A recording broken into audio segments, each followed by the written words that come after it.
नमस्कार। Citizen security TV के इस कार्यक्रम में आपका स्वागत है। मैं हूं नरेंद्र भल्ला और आज हम बात करेंगे इतिहास की एक ऐसी घटना की जिसके बारे में शायद कम लोग जानते हैं। आपको याद होगा कि 21 मई 1991 को पूर्व प्रधानमंत्री राजीव गांधी की श्री पेरुम्बदूर में हत्या कर दी गई थी।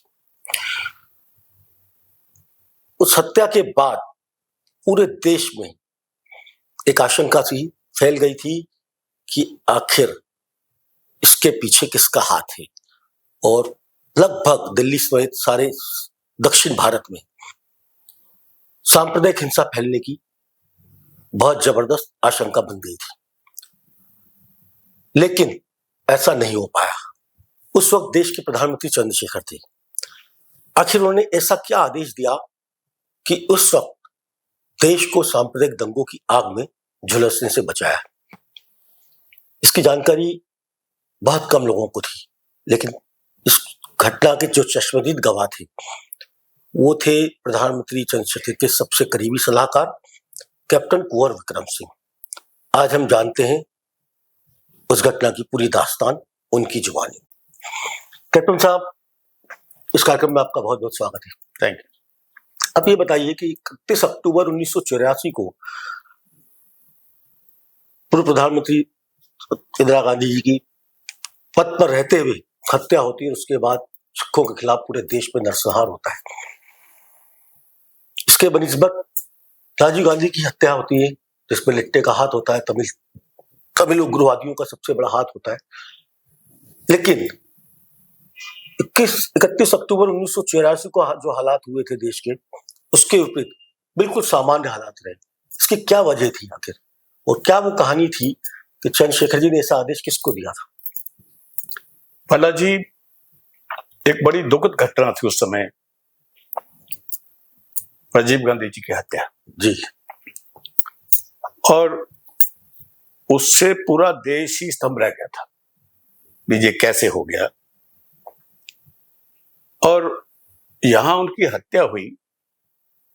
हत्या किसने की इसकी तो कोई जानकारी नहीं थी उस समय तक। बिल्कुल शुरुआत में नहीं थी। शुरुआत में थी तो लोगों को पता नहीं हत्या किसने की है। और मेजॉरिटी ऑफ लोग के जो दिलों में बात थी, जो दिमाग में बात आई कि हो सकता है कि ये इंदिरा गांधी की हत्या की तरह इसके अंदर भी सिखों का हाथ हो, सिखों का हाथ हो, सिख उग्रवादियों का हाथ हो। और वो एक ऐसा मंजर जो लोगों ने इंदिरा गांधी की हत्या के समय देखा था, देश में इतने सांप्रदायिक दंगे फैल गए थे और बड़ी शर्मनाक एक ऐसा दौर चला पूरे देश में। और ऐसी संभावना जो लोगों के मन में बात थी, ये हत्या किसने की होगी। और उस वक्त दंगे फैलने का बहुत ही बड़ा एक शंका थी उसकी। और जिस दिन ये घटना हो गई तो उस दिन तो दंगे तो फिर तुरंत फैलते हैं। जी बिल्कुल, वो तो सूचना होते ही लोग दंगे पे शुरू हो जाते हैं। और उसको बचाने के लिए क्या किया जाए, क्या किया ना दिया जाए कि देश में वही चीज जो 84 के दंगों में हुई दोहराई ना जाए, वो ना दोहराई जाए। ये एक बहुत बड़ा सवाल था और व्यवस्था का प्रश्न था उस वक्त, इसको कैसे कंट्रोल किया जाएगा। तो तब चंद्रशेखर जी ने क्या किया? चंद्रशेखर जी ने जो वहां पे छोटी सी मीटिंग हुई, उसके अंदर सजेशन उनको ये दिया गया कि इस समय पूरे देश भर में अगर आपने लॉ एंड ऑर्डर की चीज को संभालना है, दंगे ना हो, तो उसमें एक ऐसी कार्रवाई की जाए जो बिल्कुल पुख्ता हो और उसको अच्छे ढंग से लागू किया जाए। तो जो सजेशन उनको दिया गया था कि इस चीज को बचाने के लिए तुरंत ही सेना की मदद ली जाए, क्योंकि सेना ही ऐसी चीज होगी जो पूरे देश में सेना की टुकड़ियां हैं, लोग हैं वहां पे। अगर वो लोग को ऐसे आदेश मिल जाए कि आप एकदम अपनी छावनियों को छोड़ के सड़कों पे आ जाएं और ये दंगे ना होने दें, तो उन्होंने उस वक्त के जो फौज के चीफ ऑफ आर्मी स्टाफ था, जनरल रॉड्रिक्स थे, उनको उन्होंने तुरंत बुलाया अपने पास और उनको ये अपनी समस्या एकदम सामने रखी कि ये चीज हो रही है। वो भी बड़े परेशान थे भी क्या हो सकता है। तो चंद्रशेखर जी ने उनको कहा भी ऐसा नहीं हो सकता कि आप अपनी फौज की सारी टुकड़ियों को आदेश दें कि तुरंत ही वो सड़कों पे आ जाए, फ्लैग मार्च करें और दंगे होने से लोगों को बचाएं। तो जनरल ने इस चीज को बिल्कुल सही माना। उन्हें कहा जी ये बहुत अच्छी बात है, अगर ऐसा हो जाएगा तो देश में दंगे रुक सकते हैं। और चंद्रशेखर ने कहा कि आप फिर इसकी व्यवस्था कीजिए, जल्दी से आप फौज को बाहर निकाल लीजिए। तो जनरल ने 1-2 मिनट इसके ऊपर सोचा और उन्होंने कहा कि देखिए प्रधानमंत्री जी कि आर्मी में एक एक्ट है और उस एक्ट के आर्मी एक्ट की वो धारा है जिसके अंतर्गत अगर ऐसा फौज को आपने इन्वॉल्व करना है कोई सिविलियन काम के लिए, लॉ एंड ऑर्डर के लिए, प्रशासन जो सिविल प्रशासन है उनकी मदद के लिए अगर आप चाहते हो तो उसके लिए कुछ धाराएं बनी हुई हैं, एक सिस्टम बना हुआ है और फौज तो सिस्टम के हिसाब से चलती है। तो चंद्रशेखर जी ने पूछा भी वो क्या ऐसी कौन सी चीज है बताइए, उसमें क्या होता है। लेकिन तीनों फौज के जो सर्वोच्च सेनापति हो तो देश के राष्ट्रपति होते हैं। हाँ जी, तो प्रधानमंत्री का आदेश मानने के लिए क्या बाध्य है सेना? बिल्कुल बाध्य है जी। आपके सिस्टम में जो चीफ ऑफ आर्मी स्टाफ है उसका तो रोल एक डिफाइंड है देश की रक्षा करना, लेकिन एक्ट में ये भी लिखा कि अगर कोई ऐसी जरूरत पड़ती है सिविल एडमिनिस्ट्रेशन को तो सिविल एडमिनिस्ट्रेशन आर्मी को रिक्वेजिशन कर सकता, बुला सकता लाने के लिए। ऐसे बहुत से इंसिडेंट हैं जहां फ्लड आ गए, जहां भूकंप आ गया, कोई ऐसी आपदा आ गई, कैलेमिटी में फौज के लोग आते भी हैं और भी किसी काम के लिए। ये तो बड़ी अलग सी सिचुएशन थी, दंगे हुए नहीं थे पहले असली भला जी असली प्लानिंग तो ये है कि आप किसी होने वाली चीज को प्रिवेंट कर दो। कुशलता उसी में है ना, आपकी प्रशासनिक कुशलता उसी में है कि आप ऐसे दंगे ना हो, ऐसी चीज ना हो, उसी में लीडरशिप होती है कि आप सही निर्णय सही समय पे आप ले लोगे तो आप देश को, व्यवस्था को, उस समय को आप बचा सकते हो। और उस वक्त प्रधानमंत्री ही ऐसा व्यक्ति चीफ होते हैं जो इस चीज को, लॉ एंड ऑर्डर को पूरे देश को करने की बात करते हैं। तो उस वक्त जो जनरल साहब ने उनको बताया कि देखिए प्रधानमंत्री जी फौज तो आ सकती है लेकिन इसकी एक प्रतिक्रिया है। वो प्रतिक्रिया जो ये है जो हमारे एक्ट में लिखी हुई है कि कहीं भी अगर सिविल एडमिनिस्ट्रेशन को फौज की जरूरत पड़ती है किसी भी काम के लिए तो उस जहां जहां ये घटना होगी, जहां जहां इसकी जरूरत होगी, वहां का जो हाईएस्ट सिविल अथॉरिटी होगा, डीएम होगा को जो वहां का स्थानीय होगा, कलेक्टर होगा, वो स्थिति का विश्लेषण करते हुए कि उसकी जो अपनी लॉ एंड ऑर्डर मशीनरी है वो सही काम नहीं कर पा रही होगी, ना उनकी आकांक्षा हो हुई फियर होगा कि नहीं कर पाएंगे, तो वो फिर वहां की जो फौज की टुकड़ी होगी या फौज की छावनी होगी, वहां के जो हाईएस्ट रैंक का अफसर होगा उनको वो रिक्वेस्ट करेंगे। रिटर्न रिक्वेस्ट होती है, उसके अंदर पूरा विश्लेषण होता है कि ये सिचुएशन बन गई है और उसके हिसाब से हमें फौज की इस वक्त एकदम जरूरत है। ये तो बहुत लंबी प्रक्रिया थी, तो फिर अल्टीमेटली लंबी नहीं होती जी, ये लंबी प्रक्रिया ऐसे थी कि ये तो एक्ट में लिखा, जो मैं बता रहा हूँ ये लंबी प्रक्रिया, आपने सही कहा कि ये बड़ा सिस्टम ऐसा होता है, लेकिन जो एक्ट में लिखा फौज तो एक्ट के हिसाब से करेगी जी। तो उन्होंने कहा कि वो लिखते हैं, उसको भेजते हैं, फौज का जो उच्च अधिकारी होता है वो उसका पूरा विश्लेषण करता है जिसको एप्रिसिएशन ऑफ सिचुएशन बोलते हैं, उसके हिसाब से वो कहता है हाँ जी हम इसके लिए आपकी मदद करने के लिए तैयार है। तो ये बात जनरल रॉड्रिक ने चंद्रशेखर जी को बताई कि अगर फौज को आप बाहर लाना चाहते हो तो हर डिस्ट्रिक्ट का जो डीएम है वो वहां के फौज के उच्च अधिकारियों को कहेगा और फिर फौज आएगी। उसमें तो बहुत लंबा टाइम लग जाता। तो चंद्रशेखर जी ने उसके ऊपर 1 मिनट उसको विचार किया, उन्हें कहा भी जनरल अगर ऐसी बात है कि ये सारे निर्देश अगर डीएम को जाएंगे कि वो फौज को वहां से आने के कहे, मदद करने के लिए कहे, तो इसमें तो बहुत समय लग जाएगा और डीएम को डायरेक्टली निर्देश देने का काम तो उनकी प्रदेश की सरकार करती है। बिल्कुल। और पहले तो यहाँ दिल्ली से उस प्रदेश की सरकार को कहा जाएगा कि आप डीएम को ये बोलिए, डीएम फिर मतलब फौज के अधिकारी के पास जाएगा, तो ये एक लंबा प्रोसेस है। चंद्रशेखर ने कहा भी इस सारी प्रणाली को लाने के लिए तो बड़ा समय लग जाएगा, तब तो दंगे भड़क जाएंगे।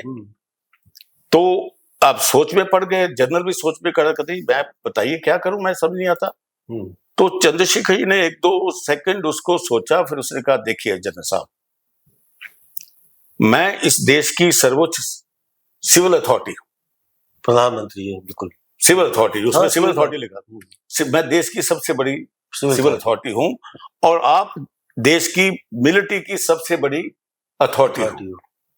तो मैं आपको ये आदेश देता हूं कि आप अपनी सेना को लाइए, सड़कों पे लाइए, सड़कों पे लाइए। तो जनरल को एकदम झटका सा लगा, वो बात को समझ गया और चंद्रशेखर की बात में जो गंभीरता थी उसको समझ गया, उनकी सूझबूझ को समझ गया भी ये क्या कहना चाहते हैं, और सही बोल दिया कि मैं सिविल अथॉरिटी हूं, सबसे ऊंचा आप हो और आप इस देश का पालन कीजिए। तो ये सुनते ही जनरल भी सारी बात को समझ गया और उन्हें एकदम कहा कि प्रधानमंत्री जी, मैं ये व्यवस्था करता हूँ। उसके बाद सेना आ गई और एकदम वो उठा, सैल्यूट किया और उसके बाद उन्होंने अपने फौज में तो सूचना तंत्र बड़ा जबरदस्त है, वो तो सीधी हर कैंटोनमेंट में जहां उन्होंने जाना आदेश देना होता वो तो आदेश उन्होंने दे दिए।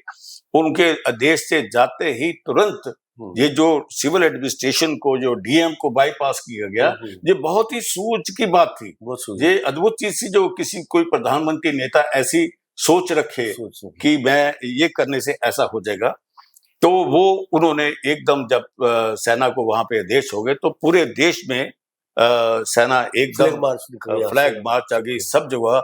जब ऐसी चीज किसी शहर में होती है तो वो लोग समझ जाते हैं कि कोई ना कोई ऐसी चीज हो गई है जिसमें सेना आ गई यहाँ पे। तो उसकी वजह से जो एक डर था वहां पे दंगे होने का, वो एकदम सारे के पूरे देश में एकदम रुक गया। लेकिन कैप्टन साहब, मुझे जहां तक याद है कि जब उनका राजीव गांधी का पार्थिव शरीर यहाँ लाकर तीन मूर्ति भवन में रखा गया था, उसी रात कुछ उपद्रवियों ने तीन मूर्ति भवन की तरफ आने की कोशिश करते, कुछ दंगे भड़काने की कोशिश की थी। तब क्या हुआ था? तब चंद्रशेखर जी ने शायद अपने हाथ में सारी वो ले ली थी एकदम से लैंड ऑर्डर की सिचुएशन की। नहीं, ऐसी बात नहीं थी। जब ये चीज पता लगी कि एक बहुत बड़ी भीड़ जो है आपका वो शांति पथ की तरफ से चाणक्यपुरी से तीन मूर्ति लेन की तरफ काफी लोग थे और वो नारे लगाते हुए बड़े जोर शोर से वो आ रहे थे। पार्टी के कार्यकर्ता होंगे, आम पब्लिक भी हो सकती है। और जिस ढंग का उनका चाल चलन था, जो उनका बूट था वहां पे, वो दंगाइयों वाला था, बिल्कुल दंगाइयों। और जब ये चीज चंद्रशेखर जी को जो पता लगी तो उन्होंने एकदम, उनके भाई कृपा शंकर जी थे वहां पे, तो उन्होंने चंद्रशेखर जी को कहा कि ये तो भी आप ऐसा कीजिए। मार्कंडेय सिंह जी उन दोनों लेफ्टिनेंट गवर्नर थे, एलजी थे, दिल्ली के थे। उन्होंने कहा कि आप एकदम एलजी साहब को, मार्कंडेय जी को कहे कि इसकी एकदम व्यवस्था करें। तो चंद्रशेखर ने कहा भी मार्कंडेय को मैं बात करूंगा तो उसमें भी समय लगेगा, ये लोग तो पहुंच चुके हैं। तो चंद्रशेखर जी ने कहा गौतम को, जो उनके प्राइवेट सेक्रेटरी थे, उन्होंने कहा कि एकदम आप चाणक्यपुरी का जो पुलिस स्टेशन है वहां के एसएचओ से मेरी बात कराओ। अच्छा, सीधे प्रधानमंत्री कहता है मैं it is a man on the spot. जो व्यवस्था या कोई चीज संभाल ली, अगर मैन ऑन द स्पॉट के साथ उसको पता लग जाए कि मैंने ये इस समय क्या करना है, कि सबसे बड़ी ये बात होती है। तो ये डिसीजन चंद्रशेखर जी का एक बहुत ही महत्वपूर्ण डिसीजन था कि मैन ऑन द स्पॉट को एकदम कांटेक्ट किया जाए। क्या बात की उन्होंने? तो उन्होंने आप फोन उठाया, मिला दिया, उन्हें यही कहा कि मैं चंद्रशेखर बोल रहा हूँ। जो चंद्रशेखर जी की याद थी तो यही बोलते मैं चंद्रशेखर बोल रहा हूँ। तो एसएचओ वहां कोई यादव जी थे। तो पहले तो एसएचओ को ये ऐसा फोन आ जाना प्रधानमंत्री का, चंद्रशेखर जी का बोल रहा हो, तो वो तो आदमी हिल ही गया होगा भी क्या हो गया। तो उन्होंने कहा कि देखिए एसएचओ साहब, आपका नाम क्या होगा? मैं यादव जी। यादव जी, ऐसा कि आपके उस इलाके में एक बहुत बड़ी भीड़ इकट्ठी हो रही है और भीड़ को हो सकता है कि वो ऐसी कोई कार्रवाई कर दे जिसका जो सारा सिस्टम ही बिगड़ जाएगा, दंगे की होने की संभावना हो सकती है। तो आप एकदम इसके ऊपर कार्रवाई कीजिए और कार्रवाई मैं आपको बताता हूं कि जो भीड़ आई है उसको आप रोकिए और हर हालत में रोकिए। अगर वो भीड़ कुछ ऐसा गलत काम करती है, चाहे आपको गोली चलानी पड़ जाए तो आप गोली चलाइए। ये प्रधानमंत्री का आदेश सीधे एक एसएचओ को ऐसा चला जाए तो उस स्थिति की गंभीरता को वो व्यक्ति एकदम, पुलिस वाला समझ गया कि डायरेक्ट ऑर्डर तो प्राइम मिनिस्टर दे रहा है कि भीड़ को रोको, और नहीं रुकती है तो जो करना करो। अगर गोली चलानी पड़ती है तो गोली चलाइए, लेकिन भीड़ वहां नहीं पहुंचनी चाहिए। तो एसएचओ साहब को जब ऐसा हुक्म मिला तो उन्होंने एकदम अपनी कार्रवाई की और उस भीड़ को वहीं पे रोक दिया। तो कहीं भी दंगे जो थे, संभावना थी दंगे की, वो वहीं पे खत्म कर दी। तो वो उस समय की हालात के हिसाब से एक प्रधानमंत्री का एक ऐसा निर्णय लेना और वही व्यक्ति को सीधे बात कर देना, तो ये तो चंद्रशेखर जी की डिसीजन मेकिंग प्रोसेस की एबिलिटी थी कि वो ऐसी समस्या को किस ढंग से इसको वो हैंडल करते हो। उन्होंने किया भी और देश में दंगे नहीं होने दिए। और एक और आपको बात बताता हूँ जी, दिल्ली में उस वक्त ऐसी अफवाह फैल गई थी कि हो सकता कि ये जो हत्या की है राजीव गांधी की। शायद किसी सिख उग्रवादी ने की हो। जी, अब जो 84 के दंगों को भुगत गए थे और जो वहां पे हालात हुए थे, तो सिख समुदाय ने भी ये सोचा कि हो सकता यही हो। कोई चीज कंफर्म तो हुई नहीं थी कि किसने की है। तो बहुत से लोग तुरंत जान बचाने के लिए, दंगे से बचने के लिए, 84 टाइप के जो दंगे थे, सिख परिवार तो वो उन्होंने एकदम अपनी गाड़ियों में सामान रखा और वो पंजाब की तरफ जाने शुरू हो गए। अच्छा, जब पंजाब की तरफ जाने शुरू हो गए तो इसकी भी सूचना प्रधानमंत्री जी को मिली। तो उन्होंने फिर आपके जो जनरल साहब को हुक्म दिया कि देखिए ऐसा सूचना हमारे पास आई कि काफी लोग यहाँ से पंजाब की तरफ सिख समुदाय के लोग जाने शुरू हो गए हैं। अगर ये लोग वहां चले गए तो वहां जाके क्या अफवाह फैलेगी और वहां के पंजाब के सिखों को ऊपर क्या इसका असर पड़ेगा। तो वो तो सिचुएशन बड़ी एक डरावनी सिचुएशन बन जाएगी पंजाब के लिए भी। तो उसको रोकने के लिए उन्होंने कहा कि जहां भी ये लोग कहीं जा रहे हैं तो आपकी तो कंटोनमेंट की फौज रास्ते में अंबाला भी आता है, कुछ भी आता है, तो आप एकदम इन सब लोगों को रोकिए और उनका विश्वास दिलाइए कि ये ऐसा नहीं है, सिख नहीं इसमें हुए हैं। तो आप उनको विश्वास में लेके उनका कॉन्फिडेंस बढ़ाइए, उनको सलाह दीजिए कि आप वापस दिल्ली में जाए, आपके साथ ऐसा कुछ नहीं होएगा। तो उस जगह के ऊपर भी काफी ऐसी सिचुएशन क्रिएट होगी क्योंकि लोग तो भावुक हो गए थे, जान का खतरा था उन लोगों को भी, ऐसा हो सकता है। लेकिन ये जो कार्रवाई आपकी जो अंबाला से पहले ही लोगों को रोक दिया गया और उनको पूरा हौसला दिया गया कि आपको जाने की जरूरत नहीं है, ऐसे दंगे दिल्ली में नहीं हो रहे हैं, ना होंगे, फौज आ चुकी है सब जगह, 84 वाली सिचुएशन नहीं है। बिल्कुल। तो आपकी जान माल की सुरक्षा का जिम्मा पूरा फौज के पास है। तो फौज वहां पे दिल्ली में सब जगह है, तो आप पूरा वापस जाइए। तो हजारों लोग वहां से वापस आए। ये कहीं खबर नहीं छपी, ये किसी को पता ही नहीं था। लेकिन ऐसी इमरजेंसी को सिचुएशन को चंद्रशेखर जी ने वहां भी एक बहुत बड़ी घटना होने से लोगों को बचा लिया वहां पे। बहुत बहुत शुक्रिया कैप्टन साहब। अगले प्रोग्राम में फिर हम आपसे चर्चा करेंगे किसी और घटना को लेकर। तो आपने सुनी पूरी दास्तान कि राजीव गांधी की हत्या के वक्त खुद प्रधानमंत्री किस एक्शन मोड में थे। अब आपको हमारा प्रोग्राम कैसा लगा, इसे लाइक कीजिए, सब्सक्राइब कीजिए, अपने मित्रों के साथ शेयर कीजिए। अगले एपिसोड में हम आपके साथ फिर बात करेंगे किसी एक नई घटना को लेकर। तब तक के लिए इजाजत दीजिए। नमस्कार।